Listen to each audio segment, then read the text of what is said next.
You're talking about the West Bank in particular, right?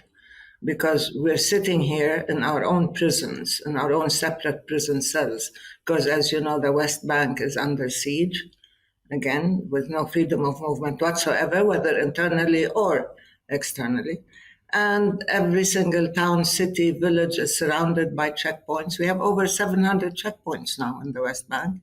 And of course, and Jerusalem, definitely, and with the army and with the settlers on the rampage, generally terrorizing the Palestinian people at will, with the support of the army, and of course armed by the Israeli government, and especially Ben Gvir, who's gleefully handing out death machines to all these settlers to use with full impunity, with several pogroms having taken place in Hawara and Turmasaya and other places. So this is a very dangerous place to be in. It's very restrictive and restricting. Daily people are using their lands, Palestinians. The expansion of settlements is just incredible, unbelievable, how they just grab the land and they put their mobile units or whatever, and they claim it as theirs. That's it, with no by your leave or with nobody ever holding them accountable, knowing that, of course, the theft of land and the settlements enterprise are both war crimes. And they're pursuing these in a bid to carry out systematic ethnic cleansing in the West Bank.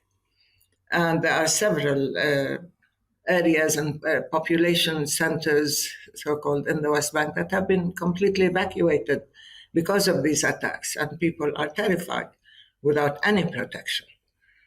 So this kind of life where you see full lawlessness and violence, and the Israeli occupation gives itself the right to determine the value of your life and your time and your freedom and so on, by your leave, without any kind of intervention. This has been ongoing, and it is now escalating. Now that everybody's looking at the horrific genocide in Gaza, the death machine in the West Bank is still grinding on, daily killing people. Hundreds of Palestinians have been killed since October 7th, and at the same time, thousands have been abducted. People talk about Israeli hostages. To us, all our prisoners are hostages. They have all been kidnapped. We have over 11,000 now from the West Bank and Jerusalem who are in Israeli prisons. 3,000 of them at least under administrative detention, which means with no trial, with no evidence, with no due process whatsoever. So here you have this other kind of lawlessness. So no judiciary, no legal system, no justice, and the ethnic cleansing ongoing. So it's a very difficult and tense and situation to live in which you have one occupying power that is acting with full impunity without any intervention, and the Palestinians are entirely vulnerable, by the way, because should any Palestinian try to resist in any way, not even using arms or armed struggle, even using a stone or so on, either he or she is shot or is deemed a terrorist and is arrested. And now in Israeli jails, as you know, the whole issue of torture has just become everywhere, rampant. They're torturing. And we've heard so much about the so-called rape on October 7th, but we know as part of the torture, there's regular sexual abuse that goes on. Yes, in Israeli prisons. There is not just harassment, but now it has been proven there has been rape in Israeli prisons, and of course systematic physical torture and inhuman, horrible conditions.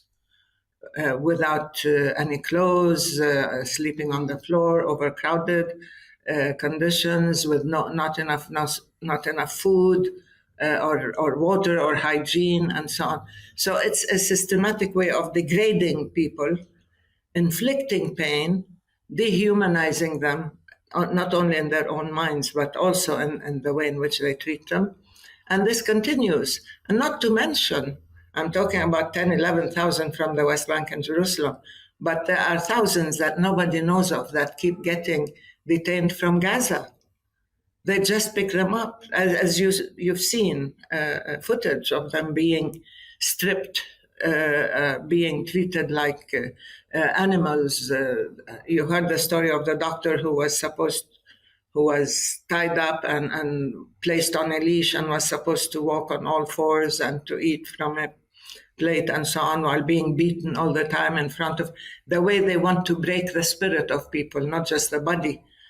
And this is just systematic and deliberate. And I don't know what kind of sick mind can do that to others. What kind of snipers can shoot children and a mother and child walking down the street just for fun? This is incredible. And I'm sure everybody is noticing this, the fact that there is now developing, as a result of Israel's impunity and preferential treatment and exceptionalism, there is also a sense of arrogance fed by a culture of hate and superiority, and that they are entitled to do whatever they want to everybody else. And this total dehumanization of the Palestinian actually robs the Israelis and the Israeli public of their own humanity, in a sense, because you have to shed the least semblance of humanity if you give yourself license to do these things to others.